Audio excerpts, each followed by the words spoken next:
A new team for the Trump administration, the new Taiwan Travel Act, and new tariffs on trade. The United States under Donald Trump continues to provoke controversy. Is this an indication of a greater overall strategy or the posturing of a negotiator constantly trying to find a better deal? What effect will these tensions have on foreign policy? And are China-U.S. relations headed for hard times? Or will a better balance be found to move the world's two largest economies forward? To discuss these issues and more, I'm happy to be joined in the Beijing studio by Professor Zhu Chenghu of the PLA National Defense University and Professor Jiang Gong of the University of International Business and Economics. We shall also speak via satellite to John Kiriakou, a former CIA analyst and co-host of the program Loud and Clear. That's our topic. This is Dialogue. I'm Yang Ray.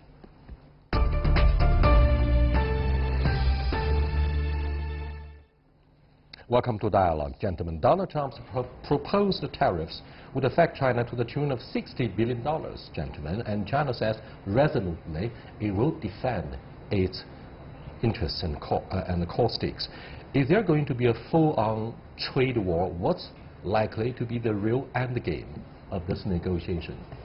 Professor Zhu. I don't think there will be a major trade warfare or trade war between China and the United States. Trade friction. Trade friction, because the door of negotiation is still open.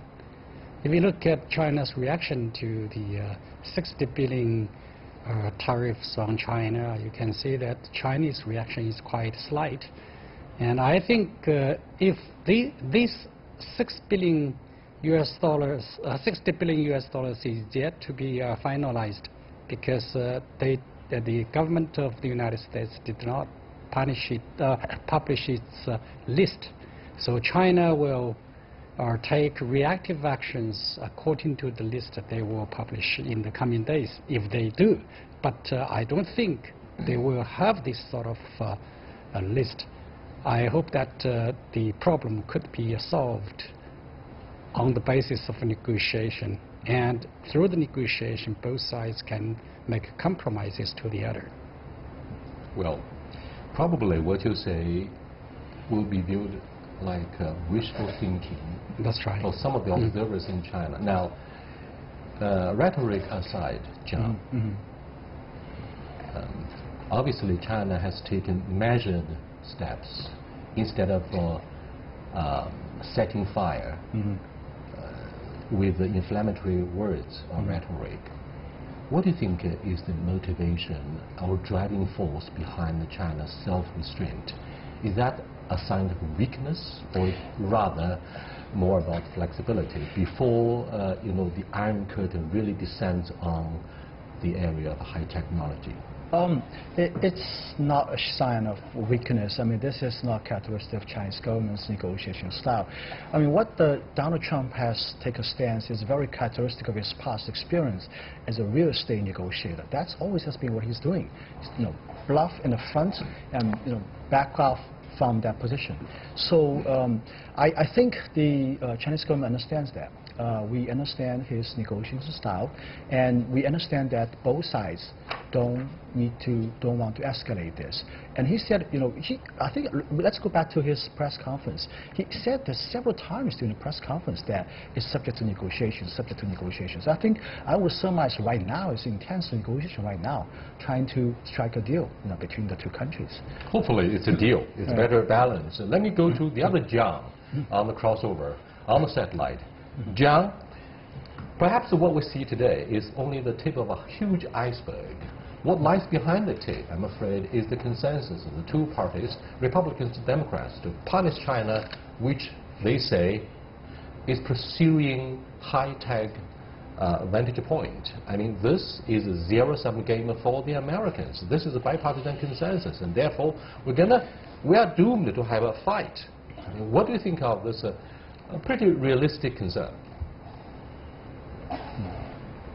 I don't necessarily think so. I think the professor is right that, well, first of all, China has taken a leadership position on this by not being inflammatory, by not going over the top in its rhetoric. They've waited to see what the Federal Register has published in the coming days. That's all true. One thing to keep in mind about Donald Trump is the only thing that is consistent is that he's consistently inconsistent. And it's because he has no core ideology. I really believe that he thinks he's doing what is necessary to get the best deal. He doesn't have any core beliefs on trade. He just wants to see what he can get. And we know that that's true because of what we have seen so far in negotiations with the Canadians, with the Mexicans, and most recently yesterday with the South Koreans. So I don't think that this is the start of anything terrible. Excuse me, but President Trump and his senior assistants made it very clear that those allies of the United States will be forgiven. And they singled out China for the bashing. Now, presumably, you were John Bolton sitting in front of us. What would have been your answer? With John Bolton? Yeah. You got me right. I don't think that China has anything to worry about with John Bolton. I think certainly the North Koreans and the Iranians do, but not China. And don't forget, John Bolton is a tough talker, but he certainly has no expertise in these issues, none whatsoever. He was the American ambassador to the United States, John. He was the ambassador to the United Nations, and he called for independence of Taiwan. He asked the United Nations to accept Taiwan as a full member state. I mean, this is everything against the principle of one China, and that means serious erosion of the political trust, the political foundation between our two biggest economies. I mean, the very word of trust would become a luxury in this case. But you have to keep in mind, too, that Donald Trump surrounds himself with bomb throwers, people who are tough talkers, but who end up, at the end of the day, making very little in the way of substantive change. To tell you the truth, and I've been in Washington since 1982. I've been in the CIA, I've served on the Senate Foreign Relations Committee. John Bolton is not taken seriously by most of the people in this city. Small in size or small in number, those hawks like Niels Heimo, who called for zero tolerance for China's rise of the maritime build-up or military build-up for blue water navy. I mean, these guys develop a very strong voice, and the Chinese are impressed by their overtones of being hawkish and militant. So what do you make of their influence? It's one thing to say that you oppose the expansion or extension of China's Navy from the perch of a think tank here in Washington. It's entirely a different thing to implement such a policy. I think that despite the fact that Donald Trump tends to surround himself with generals or admirals, that it's actually those generals and admirals that are going to talk sense to him. I don't think you should expect to see any major change in U.S. policy toward China. There may be a change in rhetoric, but I don't think there will be a change in policy. Let's hear the Chinese voice here in Beijing studio. General Zhu. I better call you General Zhu for the next question. After Mr. McWester, the former National Security Advisor, was fired by President Trump, James Mattis, Secretary of Defense, said, I don't know whether it can be confirmed independently. He said, I'd better shut up. And what kind of message does that deliver to the rest of the world? Does it mean that President Trump refuses to listen to professional opinions or advice from professionals who may say, hey, give China a chance, give China some time, let's negotiate it. Rather, he would listen to John Bolton, who decorated his office in the United Nations with a revolver, gentlemen. He's developed a fan for firearms or light ammunition. Yeah. To be very frank, it's very difficult for us to predict the future policy of the United States to China and the future relations between China and the United States. But some of the documents are very important, which are very destructive. For example, the new Defense Authorization Act, Travel Act, Taiwan Travel Act, etc. All these sort of things really betrayed the one China principle, which is the fundamental interest of China. And I don't think any Chinese would prefer to accept these sort of things. Of course, they have already taken some actions. For example, some senior officials have gone to Taiwan for official visit. And Alex Wang, Alex Wang, he's an assistant deputy secretary. It's pre-planned, though, I think. Yeah, pre-planned. Yeah. And then maybe in the coming days, the warships of the United States will have port calls to ports in Taiwan. Will the PLA stand by as an onlooker and let American warships be deployed in Kaohsiung or other ports and enjoy the sharp increase in the military-to-military exchange?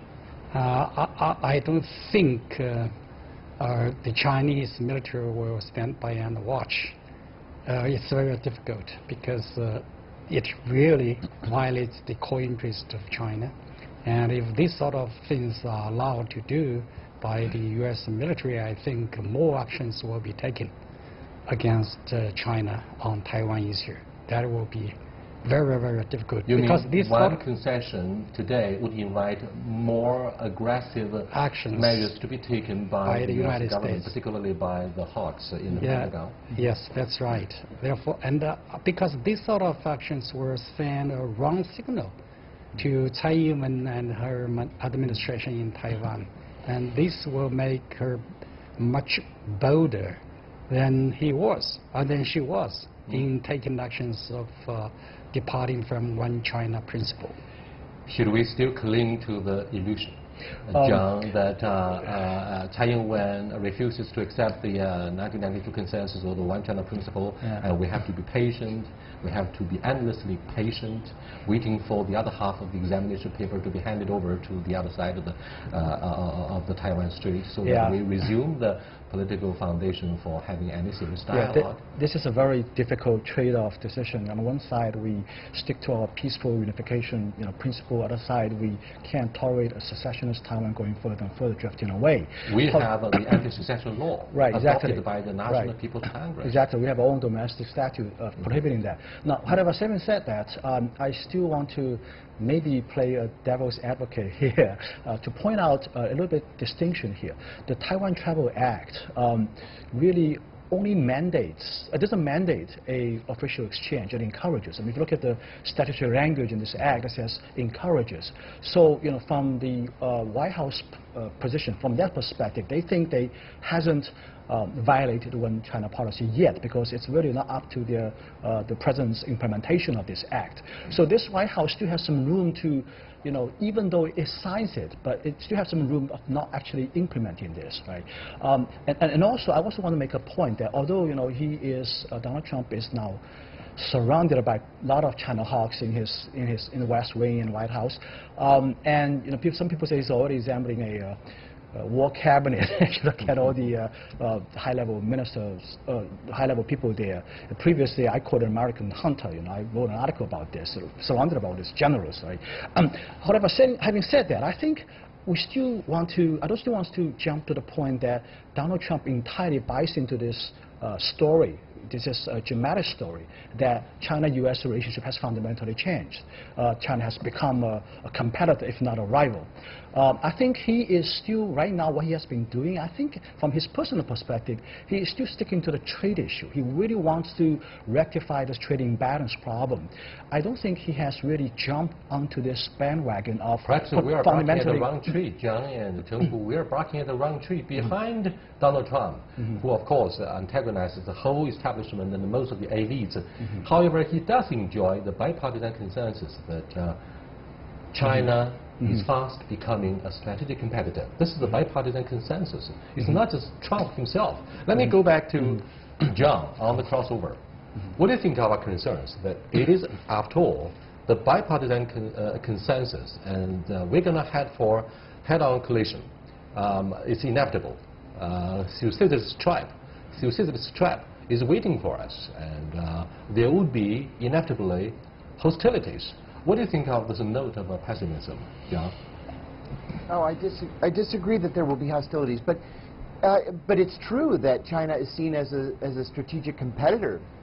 Without a doubt, this trade issue is going to be tough. It's going to be unpleasant. And don't forget that it was Barack Obama who changed U.S. foreign policy with his, what he called the pivot to Asia, away from the Middle East.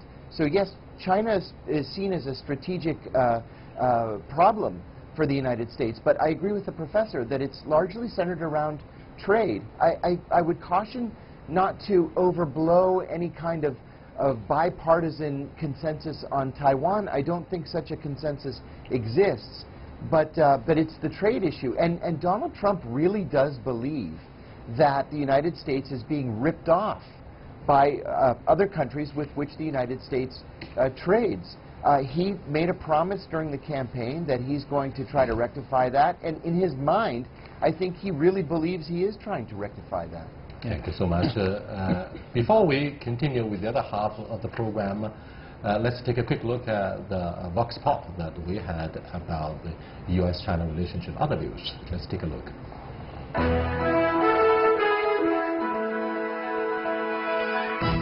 It is very natural when the two biggest trading nations having some trade frictions. I think it's something very normal. So we should see this kind of trade actions in a very rational way and do not dramatize it. I think there are a lot of legitimate issues between the U.S. and China, but as I see it, imposing these tariffs is outside of the WTO framework, and it would be better if the U.S. pursued this within the existing trade framework. I think we have a global trading system that functions quite well, and it's better to stay inside the rules rather than start doing unilateral actions. You see, when President Trump signed the order, there's some caveat. One, it takes 15 days to prepare the list of products. Second, after the list is ready, it has to post the list for 30 days for public comments. And so that means there's a huge window of opportunity for both sides to sit down and talk to each other. I'm disappointed in the current tensions. I still believe that there will always be periods where there are disagreements. I don't like to see the high-level tensions because I see tremendous innovation and opportunity both in China and the United States. And that's my view as a venture capitalist, as an investor. It would be bad for China. I think it would be even worse for the United States because Americans, especially ordinary Americans, poor Americans, depend on China for inexpensive clothing or other consumer goods that are so important part of their standard of living. American firms depend on parts that are made in China. Global supply chains are integrated. It would be an enormous disruption to global supply chains. We live in a planet where our economies are much more interconnected, intertwined, than in the past. And the cost of breaking these links would be very important, which is why I think at the end of the day, including within the United States of America, there will be limitations to this hyper-aggressive and nationalistic and protectionist stance. I hope that the U.S. system itself will take in consideration the huge cost for the U.S. which a quote-unquote trade war would have.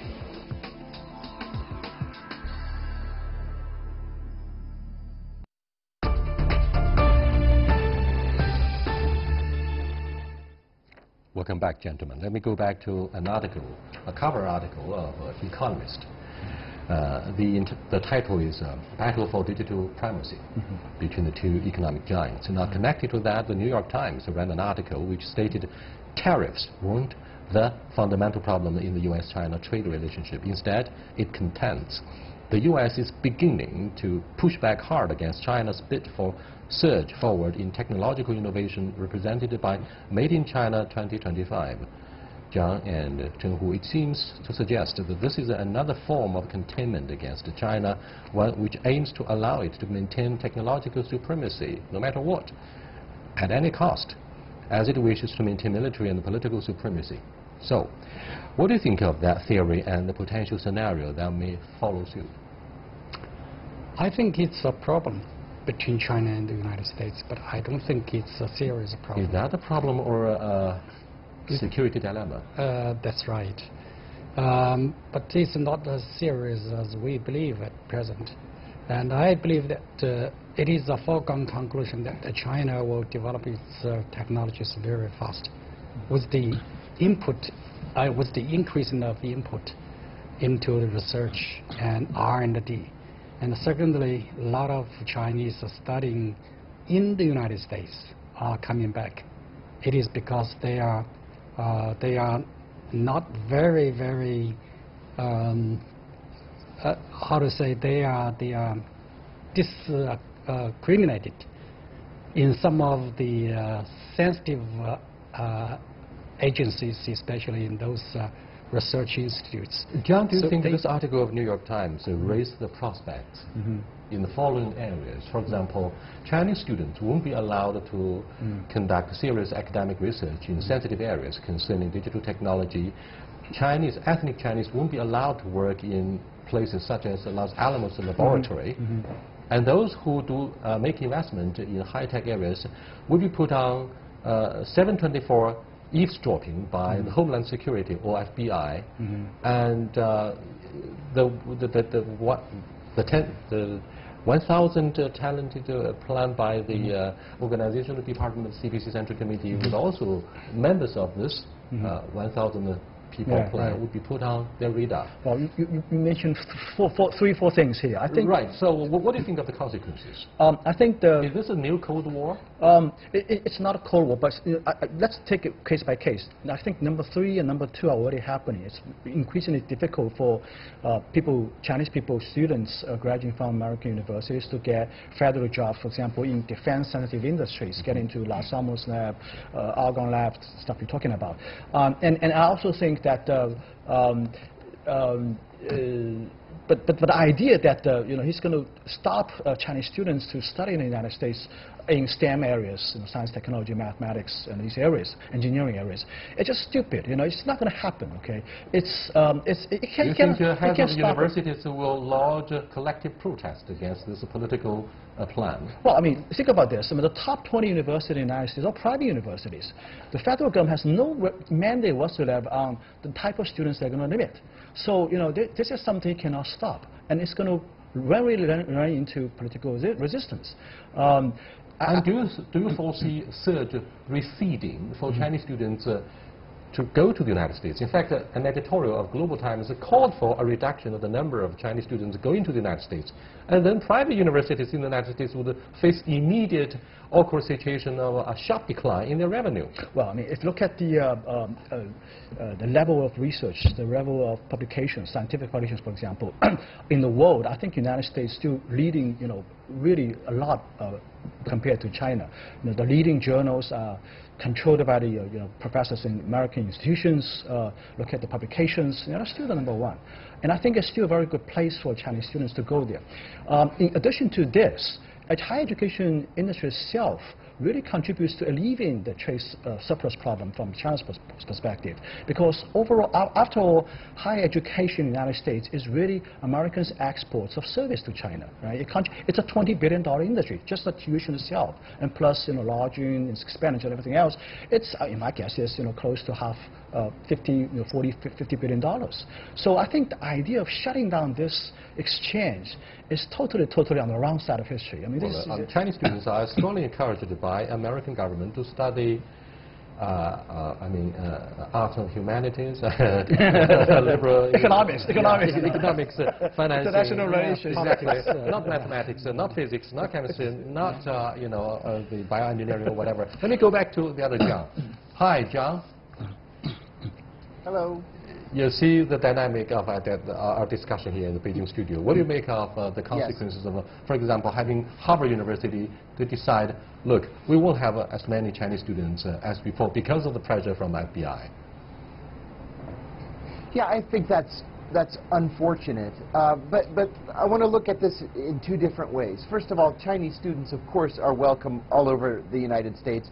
Chinese students, especially at the graduate levels, have reputations as being some of the top students in the world.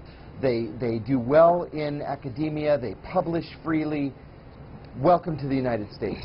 In terms of defense industries, though, and places like Los Alamos, that's just simply not going to happen. The United States can't open those industries to Chinese students or to any other foreign students, even allied students, just because they're such sensitive industries. I mean, imagine the security investigations that would have to take place just to ensure... Wait a minute, John, wait a minute, John. At least 17 or 18 years ago, I interviewed a mayor of a small city in Los Angeles, a woman, a lady. She discussed the issue of Wen Li, the espionage saga, who was expelled from the Los Alamos laboratory, and of course the Supreme Judge did apologize for the wrong verdict. He was released from prison, but his reputation was ruined once and for all. Now, he was a Taiwanese American, and yet he was not trusted by the Americans. When you say Americans would not allow citizens from your ally, I mean, what do you think of this case? Case closed, of course, but what do you think of the spillover effects? You can't possibly be using that anecdote to advocate opening U.S. defense industries to foreign nationals. That would be irresponsible. Can you imagine if you had American PhD students working in sensitive Chinese industries? No, I'm not talking about opening it up for overseas nationals. These guys have been naturalized. They've become American citizens. They put their hands on the Bible, on the American Constitution, to pledge allegiance to your Constitution, and yet they were expelled. It doesn't make a but difference. the fact is that there are countries all around the world, whether they're friendly or they're not friendly, that commit espionage against the United States. We see this from naturalized citizens from Cuba. We saw it from a naturalized citizen from Greece who was spying on behalf of the Greek government to give them Turkish defense information. He was arrested in the American embassy in Athens. Just because somebody is naturalized doesn't mean that they're a super American. You know, there are always... Is this a racial discrimination, or is it ideology? Is this ideological crusade? Is this just putting America first? As simple as that. What is... No, listen, the number one motivation is money. Money. The number two motivation not is national ideology. security. I'm surprised that you didn't mention national security. In what respect? I mean, you said it is for the sake of money, not for national security? No, people spy for other countries mostly for the sake of money. Listen, I spent 15 years at the CIA, and to a man, every recruitment I ever made was for money. It was for money, not for anything else. Well, during the Cold War, it's for ideology, but in the post-Cold War era, it's for money. For that, I quite agree with you, John. You'd be surprised. You'd be surprised. People want you to think that it's for ideology, and it's usually not. They can tell you that it is, but then they want paid at the end of the month. You were a former CIA guy. You know this better. But so, the last question, to come full circle, a variety of actions, General Zhu and Jiang, and issues between the United States and China, which are all present at the same time. With Trump's recent actions and his new team, where are China-U.S. relations headed for? Oh, it's a long-term or short-term. Short-term, I'm not very pessimistic, but in the long-term, I'm very pessimistic. You are cautiously optimistic. What's your take? I think it's going to be a rocky relationship. It's just going to go sideways. We have, we have all these problems, political problems, Taiwan issues, and all these things. But I think the fundamental rock bed of the China-U.S. relationship is the $800 billion trade flow of goods and services. Thank you so much, gentlemen. Will China be regarded as enemy? Is it a self-fulfilling prophecy? Will it be a zero-sum game? And what will happen to the future generation of the Chinese who hate ideology, who hate hegemony? They love their country. Will they be transformed peacefully into another democracy? Let's watch out and see what's going to happen next. I'll see you next time. Goodbye.